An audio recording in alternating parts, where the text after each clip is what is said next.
as soon as you walk in the door, you're going to feel welcome.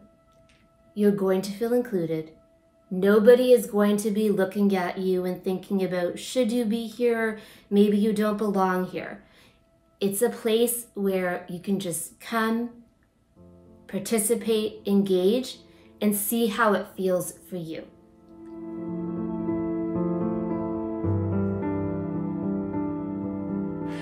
DJC, I think of most of all as inclusive. So people of all persuasions, gender, sexual orientation, belief, age, you name it, people are welcome. Nobody is unwelcome. And I think that's really important because I come to it kind of as an outsider, you know, even though my mother is Jewish, we didn't grow up that way.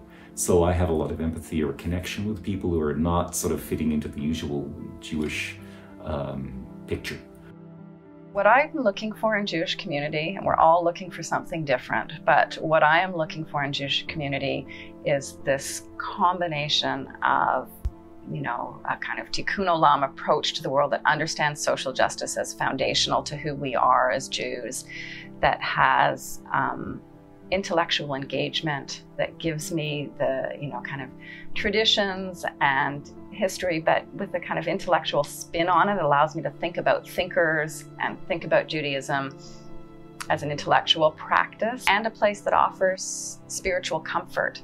And whatever that means to you, I'm not a traditionally religious person, but a place that offers community and connection and history.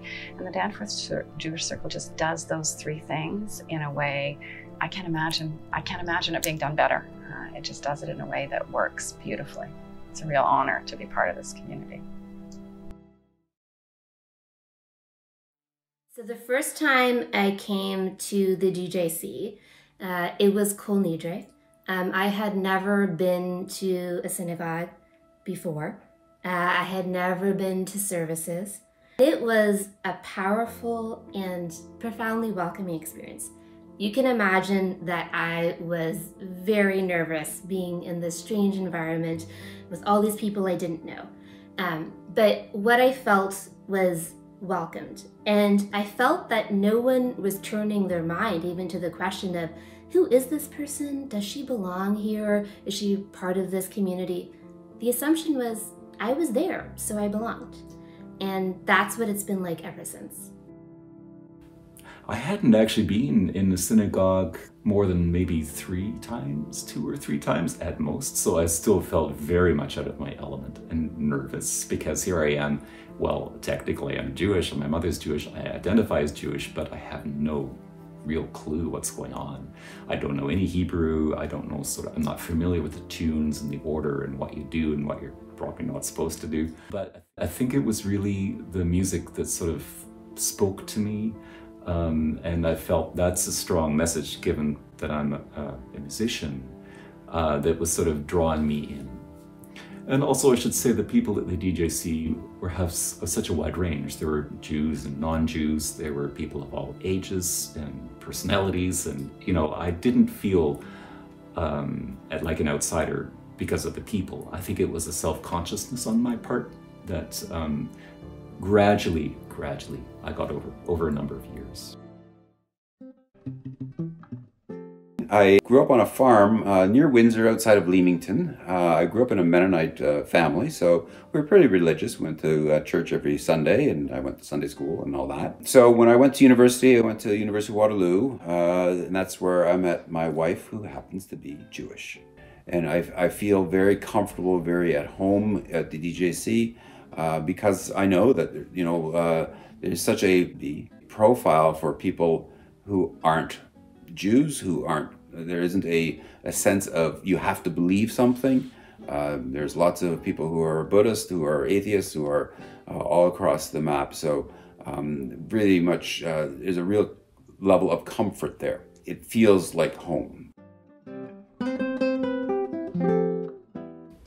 One thing about the music, I had this strong sense it was connecting me to centuries, millennia past, and specifically to my ancestors whom I'd never met.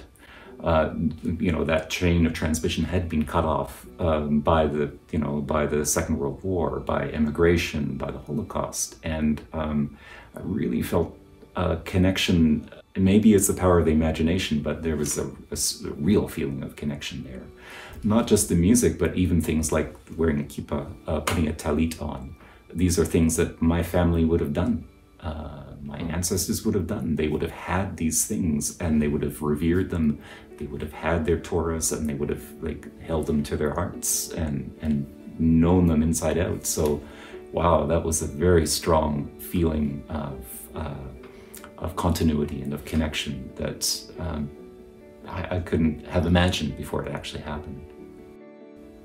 I guess going to learn how to chant Torah together, that was the first kind of step together doing something musical. Because even though we have these parallel careers as composers, we don't collaborate with each other. So that was a cool thing, to be on the same footing, to be learning something together. One of the more meaningful parts of the process for me was learning to chant from the Torah. Alan is a wonderful teacher because he makes anything that is looking really, imposing look quite doable. And for me, I was learning Hebrew from scratch. I was learning the trope from scratch. To me, my stage of life was like, wow, how am I going to do this? And for him, yeah, no problem, piece of cake. And also a little bit nerve-wracking. I didn't realize quite what I was in for when I agreed to chant Torah at Rosh Hashanah. I had only been to Danforth Jewish Circle services with quite modest-sized congregation. But the High Holy Days brings out everyone in force, and so that was pretty intense, but also a real honor to be able to do that. The way to get the most out of DJC is to be part of the DJC, to get yourself involved in the DJC. And what my wife and I have found is that being involved in some of the committees is a great way to meet new people, to really build the community. So, for example, my wife is involved in the Multi-Faith Committee and Social Justice Committee, and I get drawn into a lot of activities through that. But I've also been involved on my own initiatives. I've been part of the fundraising committee. I've been part of the board. I've been part of a couple of rabbi selection committees. So really getting a sense of what the organization means to different people and trying to help build that community for folks. Now that I've been to many GJC events, I see a lot of familiar faces. So that's been lovely to become part of the community and also see my boys become part of the community as well. When DJC started, we were much younger than we are now. We had a young family. Like many of us, we came together because we wanted to have some sort of Jewish education for our children. Now, as our children have grown up and are older and actually have one of our children are now members on their own right, it's interesting looking out at High Holidays when you're seeing the 300-400 people, and there's so many young families that we don't know. There's so many people that we don't know. There's so many intergenerational families that we don't know. It's gratifying to see that the community is thriving and being renewed.